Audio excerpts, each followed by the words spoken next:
Oxygène toujours ici à Grenoble, donc à l'occasion du salon Mountain Planet. Une nouvelle invitée, il s'agit de Aurore Bellouard, déléguée générale du fonds Glénat. Bonjour Aurore.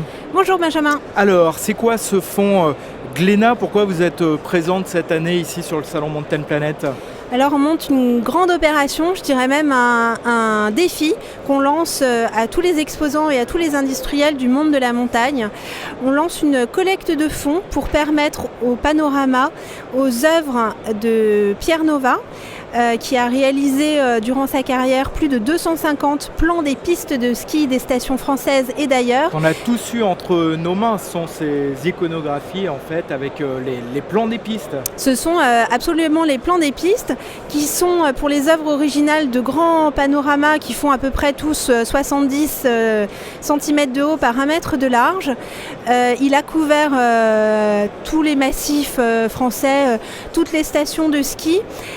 C'est un génie dont les œuvres méritent d'intégrer les collections publiques labellisées Musée de France et c'est l'objet de cette collecte de fonds aujourd'hui. Alors comment justement est organisée cette collecte de fonds? Qui peut y participer d'ailleurs? Mais tout le monde peut y participer, les entreprises mais également les particuliers, intéressés par le patrimoine, la culture de la montagne.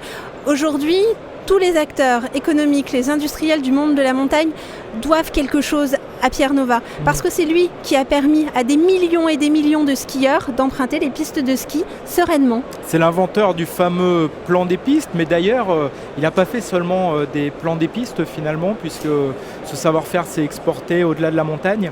Absolument, il a réalisé des plans de ville, il a réalisé des plans de très grands territoires, il a réalisé le plan des 100 stations des Alpes du Nord, il a réalisé le plan en 1985 gratuitement à la demande de Jean-Claude Killy des épreuves des futurs Jeux Olympiques d'Albertville. Voilà donc un artiste à redécouvrir prochainement grâce à cette collecte de fonds. Alors les éditions Glénat, on va en parler de manière un petit peu plus générale, spécialisée donc dans la bande dessinée, dans le manga et dans tout ce qui peut toucher à l'univers de la montagne. C'est une compagnie grenobloise.